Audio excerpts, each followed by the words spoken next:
sur la toute nouvelle chaîne YouTube de Re:Zero Kara Hajimeru Isekai Sekatsu France, qui vient s'ajouter au réseau du même nom, Re:Zero Kara Hajimeru Isekai Sekatsu France. Je me présente à vous, je suis l'ennemi drame. Cette chaîne aura pour fonction de vous partager notre passion de Re:Zero, mais également de vous tenir au courant de l'actualité et de tout ce qui est en lien avec ce magnifique univers créé par notre grand maître à tous, le tout-puissant et illustre Tappei Nagatsuki.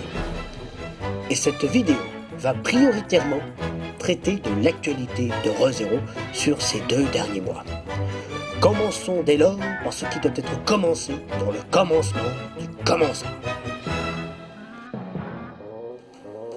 Durant la Gujenka MF Bunko Jet Summer School Festival 2019, qui a eu lieu le 28 juillet 2019, il y a eu l'apparition du second trailer de l'OAV, Re:Zero Bound of Ice.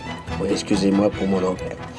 Ce dernier a été accompagné de sa date de sortie sur grand écran au pays du soleil levant, au Japon.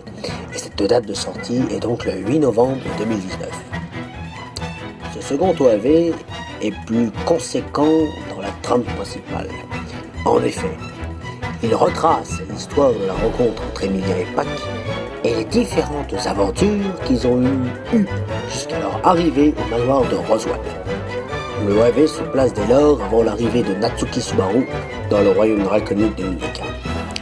Je vais pour le coup vous mettre sur cette vidéo le trailer en question qui est également visible sur notre page Facebook en épinglé.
Re:Zero から始める異世界生活。氷結の絆。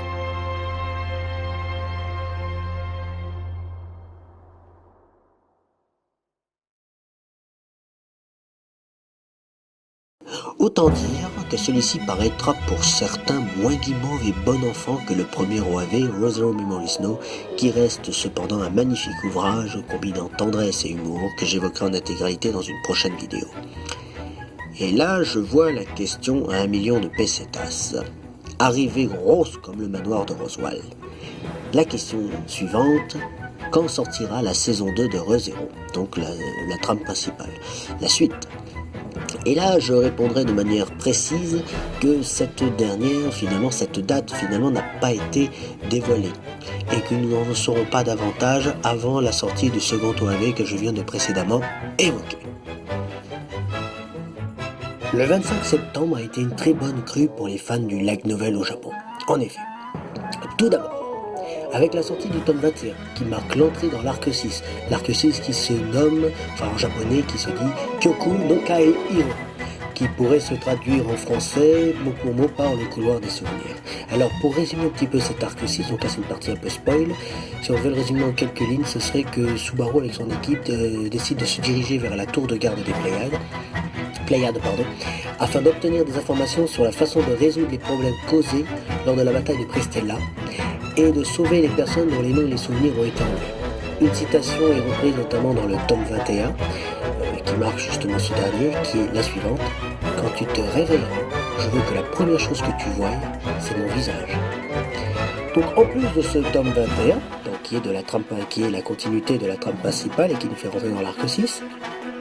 Nos amis du pays du soleil levant ont eu également le privilège de pouvoir lire le tome 5 de Re:Zero Tappenshu. Donc Re:Zero Tappenshu, qui, pour rappel, raconte des histoires annexes nous permettant d'en connaître davantage sur nos personnages favoris. Et du côté de la France, nous avons également été gâtés, même si nous sommes loin derrière nos amis les Japonais et que nous sommes en retard envers certains de nos voisins européens. Donc quand je dis que nous avons été gâtés, c'est que nous avons eu ces 2 derniers mois la sortie dans nos librairies gauloises du tome 7 du Light Novel et également du tome 7 de l'arc 3 du manga. Donc on est en plein dans la chasse à la baleine, à la kugai. Autre point à évoquer, l'arc 4 et les histoires alternatives seront également adaptés en manga très prochainement.